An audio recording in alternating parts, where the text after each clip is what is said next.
I had a chance to prep for this talk. I did similar talks in front of NAAAP, which is a Asian American group. Have any of you guys heard about it? Right.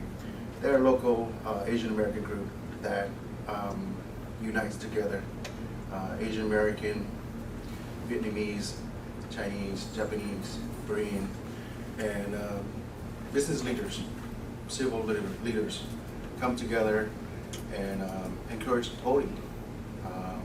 Make sure we as Asian American have a voice in local politics. So I'm very proud of these groups, and I encourage parents and young students to think about joining these groups. Voting is very important, so go vote. Make sure we got all the votes in there. Asian American, our population is slowly dying. Hope you know that, because we are not having as many kids as other races. I'm almost 40 years old, and I finally have one kid. He is 36 weeks old. And there are many other people like me who are too worried about career, business, that sometimes forget their kids. So, not too much pressure on you guys, but you need to bring more Asian people into this world, okay? So the number of populations of Asian American that we have here is extremely crucial. So make sure you gotta think about voting, participate in local government. That way, our voice is heard. That way, our overall benefits are reserved. You know, it's beautiful to see Japantown, Koreatown, Vietnamtown, Saigon, etc. I had the fortunate to be part of the Little Saigon Foundation, and after a year of civil activities, we finally got the district of El Cajon Boulevard to Euclid in City Heights, designated to be Little Saigon of San Diego. So those are things that we need to be aware of. And that's the reason why I'm also here today. You know, I'm Vietnamese American. I have some Chinese blood in me, but my family background is very diverse. My brother-in-law he lives in Hawaii, and his name is Glenn Okama. He is one of the role models of my life. He's Okinawan American. So my other brother-in-law is Filipino American. He's a federal agent. So for me to have a chance to share my lessons, especially with the younger generation of Asian American, I'm gladly to oblige. I'm gladly. I look at it as an honor.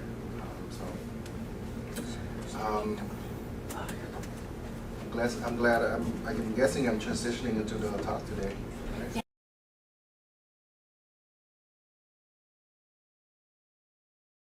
And you know, to be honest with you, with your group here, and I talked to my brother, my family about it.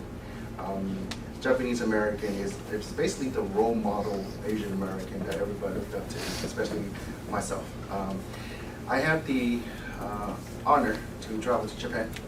It's a course of my learning. I took a few years off just to travel Asia, just to learn about us, learn about Vietnam, learn about where we came from, our history. And I had a chance to stay in Tokyo for a week. I can only afford to stay there in a week because it's a little expensive there. So I live on ramen noodles and water for a week. So, but I learned a lot. I've learned a lot.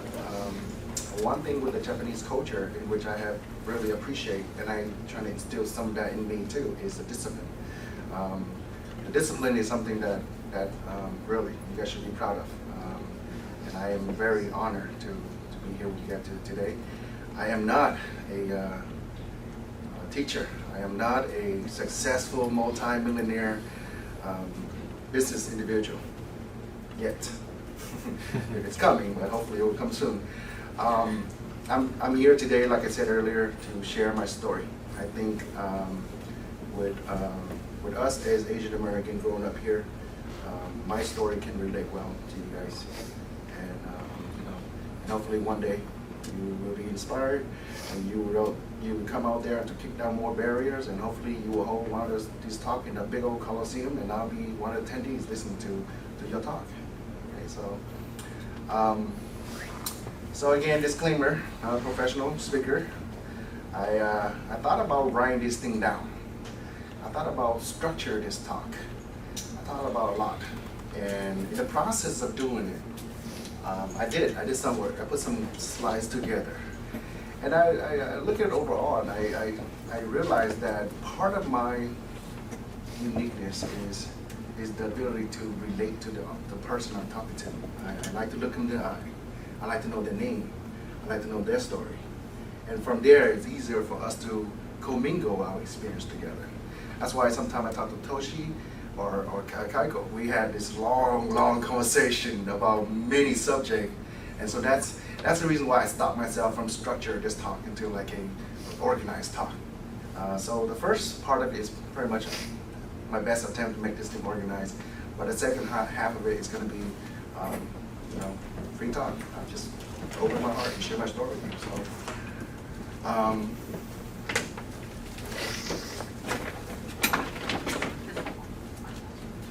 So I like to start my talk with some of the things that we already know, some of the basic things we already know about Asian Americans. Okay. Let's start with my first slide.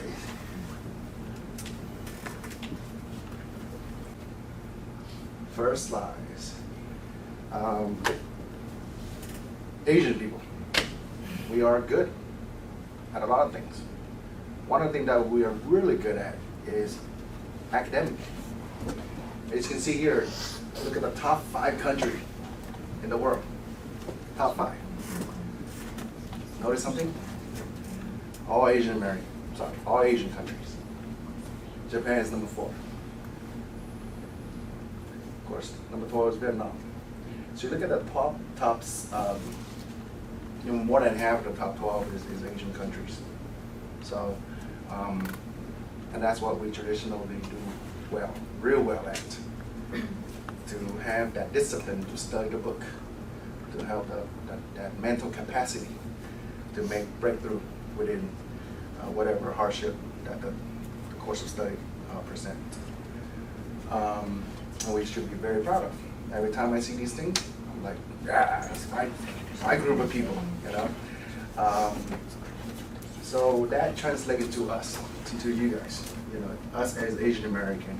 So some of these beautiful core principles are instilled in us, which is something that we should embrace. We got these things instilled in us through our parents' teaching, through our parents' disciplines. Some of my talk today is going to be directed at the students, and some of it will be directed at the parents. So as students, this is something that we should be very proud of. So how many of you guys, students, are either in top 10, currently in the top 10 your class right now, or valedictorian, on top to become a valedictorian or salutatorian? Raise your hand, please. I mean, top 10. 1, 2. Top 10 anyone? 3. Anyone? 3 out of the 4 kids in here are top 10. So back up my points beautifully. Okay, so good job.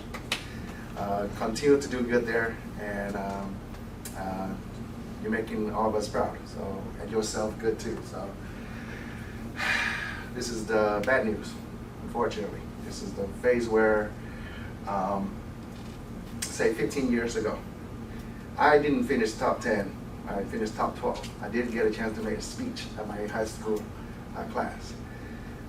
But with being the top 12 of having a 4.1 GPA, I was offered a few scholarships. I accepted a scholarship to UCR to play tennis with them. So it's my scholarship was a partial athletic scholarship. But in the parents' generation or my generation, having a top score in academic almost guarantee you to have an entry into the school that you want. Hoover High School is where I came from. Is in east of San Diego. You can say it is the ghetto part of San Diego. most of you guys don't know the term ghetto. It means it's a bad neighborhood, really, really bad neighborhood. Very tough environment to grow up in. During such time, it was the gangster rap era. We had to deal with a lot of these violence in school, mostly taught to us by popular music, which is rap during that time. So, but my graduating class of 1996 had produced a lot of entries into Harvard, Yale, Stanford, you name it. I have a group of friends who I grew up with, my brother in arms, I call them, and they're still with me today. There's 5 of us total that we do everything together. We basically experience life together. One of them is a well-known lawyer in the Orange County District Court. One of them is a high-profile architect. One of them is a very popular chef, cordon bleu chef. And the other one, he was going to be here. His name is Lim Tran. He is finishing up his PhD in e-education. So, on the 5 of us grew up from where we grew up, and we definitely grew up to be someone to have a positive influence on the society. Okay. So it doesn't matter where you come from. I guess with enough of determination to succeed, you'll get there. And so, during such a time, 95 or earlier, if you achieve a high academic score, you can guarantee to be in whatever school. That situation is no longer real.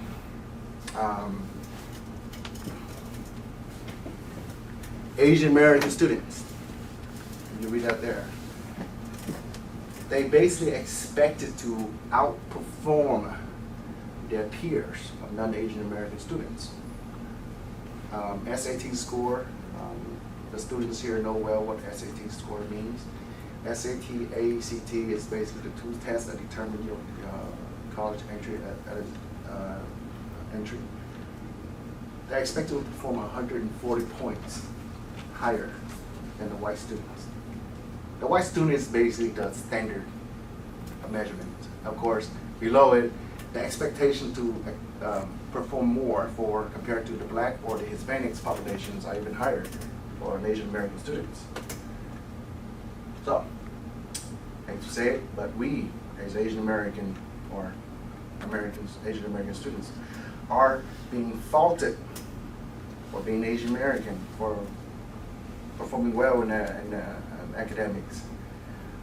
One of the reasons for that is because the Ivy League schools have a very high Asian American students population. We are well represented there. So that is one way for these institutions to curve our population in there by expect us to provide more and introduce this thing called holistic, I have to really look at this thing too, holistic method of admission, which means they completely not look at your GPA or test score at all. They expect you to be more of a well-rounded student, extracurriculum activities. No longer the GPA of 4 point-ish will be guaranteed as the admission. There's a popular story right now. There's a current lawsuit right now by the Asian American Coalition against Harvard. Michael Wang, he applied to 6 different Ivy League schools. Almost a perfect SAT score, 4.65 GPA. Right? Pretty impressive, right? He got it rejected through all 6 of the Ivy schools, which is unheard of, which is really unfair for us. So that is why my earlier message, my beginning message was to promote the unity of Asian American. It's really important because when these unfairness happen to us or to our children, you know, Asian American Coalition united together is a strong voice to fix these problems. It's an ongoing battle. So the case is being reviewed. So, but our current generation are that's what currently facing them. So, is it fair? Absolutely not. But that's America. That is the beauty and the beast of America. Diversity. So, don't get discouraged. Don't get discouraged. So, the war is not out there to get you, but with your determination, with your hardcore principle that I already instilled in you, you will evolve. Okay. So, don't get discouraged.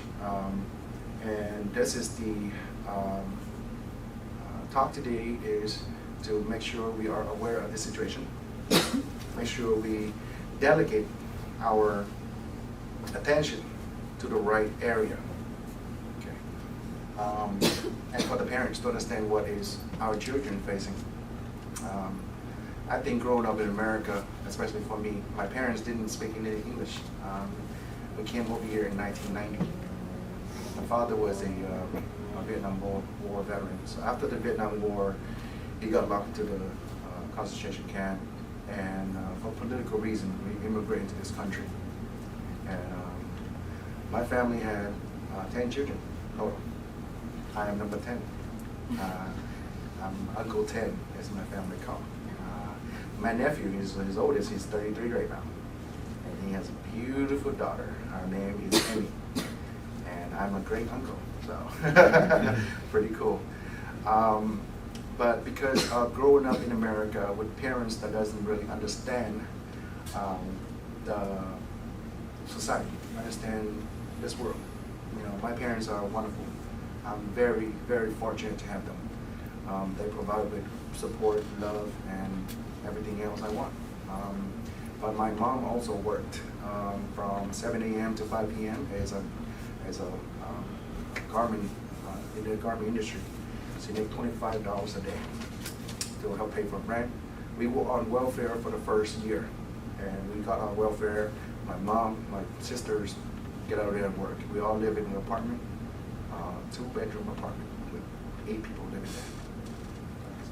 A lot of nights I have to sleep in the bathtub. That's my favorite spot because all the beds are taken. So, and I have my peace and quiet in my bathtub. So, bathtub was my bedroom. So growing up as a young Asian American who barely speaks any English, I had to face a lot of challenges. And my parents, although they provided me with so much love and support, that knowledge of teaching something applicable for my future wasn't there. That guidance wasn't there. So I had to do a lot of learning. I learned a lot by myself, including how to stand up for myself, including how to fill out a college application. And I guess I'm a strong personality. I refuse to be bullied. I got to not a lot of fight, because you only need like 3 fights to win, and then people don't mess with you anymore. I don't encourage you to give up. Don't get my message wrong. It's a different era that we grew up in. Okay? But I do encourage this. Do not let anybody bully you guys at all costs. Your parents might scold me for this, but this is my personal message for all my children and nephews. Don't start no fight with nobody. Don't ever start, But if there's something that is against you purposely, stand up for yourself. It's okay. Stand up for it. And don't get be bullied. Don't get bullied for your race, your look, for your ideology, or anything. So I have scars to prove it, but you guys don't have to go through that. But if it calls for it, well, I encourage you guys to stand up for yourself. That principle of standing up for yourself will be so invaluable in life later. Because in my later story, you will see some of this refuse to be bullied in high school reflect on my business decision that result in my career and success and my ultimate happiness. Okay, so for parents, with my experience of growing up basically steering the ship for myself, I do have some insight onto what parents can do to help this transition of. There's a lot on their shoulder right now. There's the peer pressure of growing up as a teenager, right? And even as a teenager of Asian descent. So there's a lot. So understand that for them. Understand that they are going through the teenager life. And all teenagers, regardless of their race, they're born to be stubborn. They're born to be, be a revolt, a rebel. See it as a positive thing, because I like that. I like that. I don't like submissive. I don't like that. I like the kid to be like, because that will translate into character later. So my next slide is more on the parents.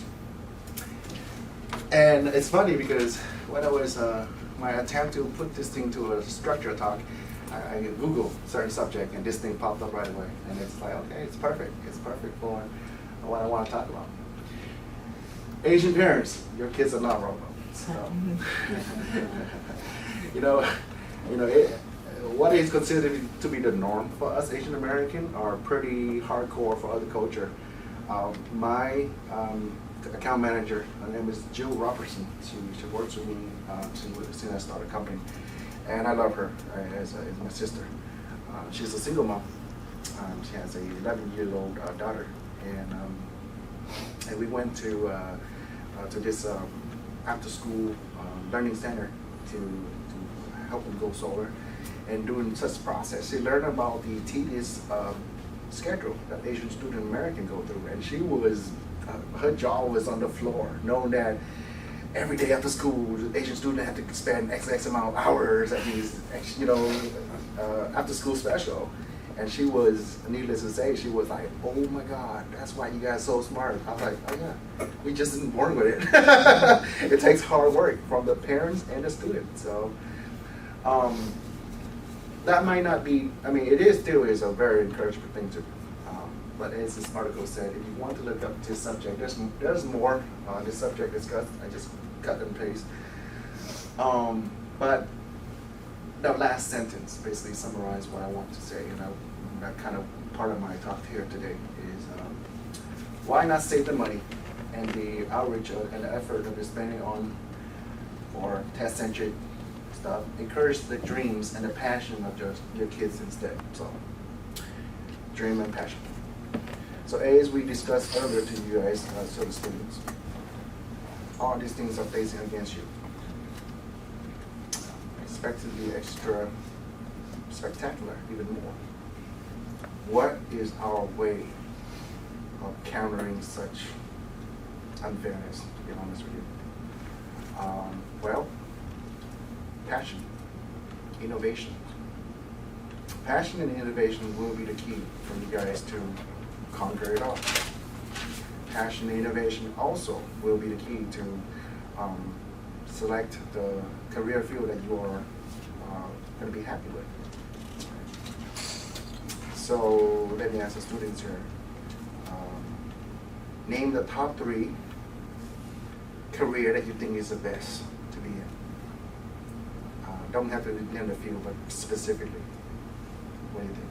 Is that like personally? Like, do I want to do that, or just like in general? Doctor, engineer. There you go, doctor and lawyer. That's what I want to hear. Yes, I want to hear doctor and lawyers. Okay, so no, I do not think doctor and lawyers are the ideal career to be in anymore. Because of, if you ever go down to the local hospital, you will see why. There's a lot of Asian doctors there on this, anywhere, right? There's a lot of Asian doctors, you name it. Lawyers too, there's a lot of Asian American lawyers. But that's not the reason why. The reason why for those industries are no longer the ideal career to be in is because of this one key word, globalization. The world's, U.S., America, the world, because of technology, has become one now. Doctors, you think of you going to the doctor and seeing your doctor and they prescribe you medicine. Well, it's not happening anymore. Is that Aetna or the medical service provider Aetna, I think. They are giving patients an option to get online and to see a medical specialist. And you sign online with a webcam, and you will meet this medical specialist. And the medical specialist will ask you, what is your symptoms? You know, yeah, it's happening, okay? And you will tell them your symptoms, and they'll say, okay, based on that, I think this is what you need to give. Of course, they filter you. If something more serious, then it's advised you to seek the specialist. If not, then that person, the medical specialist, will give you your medicine. Well, that medical specialist doesn't live here in America. That medical specialist lives most likely in the Philippines or in the India or in other countries in the world. Lawyer is the other one, right? You guys seen the commercial? Never heard the word LegalZoom? Okay, watching TV? LegalZoom.com? I recently used LegalZoom. I formed a new corporation for my nephew. So he wants to start a new company, so I helped him form an LLC. It cost me, actually, the parents, how many of you guys have formed a corporation before? Anybody? Business corporation? Okay. Traditionally, it costs you around $1,000 to set up your corporation, to file the paperwork, etc. It cost me $124 through LegalZoom.com. So some of these basic tasks that lawyers are supposed to do are being subsidized in other countries. And guess who those? Well, lawyers from the Philippines. Architect firms. Right? I go see a job and I need something to draw it out. I submit to this firm online. They get these lawyers, the architects from out overseas, and draw these things out perfectly, meet the code of the city and everything, and they turn it over to you. And you think that architect here in America doesn't know. It's all sub it up. Close to home, Qualcomm. Right? Qualcomm got moved to was Mexico. There was a large migration to Mexico or something like that, right? Or for something product. I might not get the right company right, or you guys just can't talk about it. But corporations are being shipped elsewhere to look for white-collar work. Innovation, your bright ideas, your ability to independently think, plus your passion. Those are two ingredients. And then you're going to hear this thing over and over again, innovation and passion. Because once you work on that, we have this thing I call the fire within you. That fire will make you cross mountains and ocean and kick down barriers. My nephew, he's 15 right now, I think. I'm so proud of him. He was on the verge of becoming an Olympian. Nicholas McCalma. He's very good at swimming. And the boy's got long arms and legs, and he swims really well. So whenever I hear academic success, I'm very glad. But oh my God, I get my goosebumps if I see some Asian American name in professional sport, because traditionally Asian American is stereotyped to be physically weak. I want to break that. My son Luke, he's 36 weeks old now, but I named him Luke. It means strength in Vietnamese. It means strength in Vietnamese because I hope he would choose to become a professional athlete one day.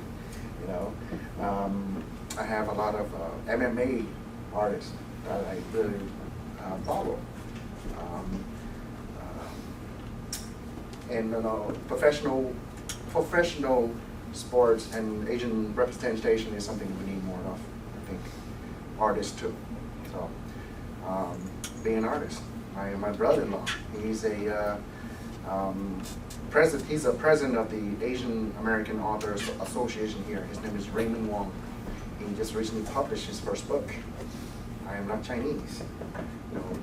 I was so proud. I was so proud because not only written things on paper is a dying thing. Everything is digital now.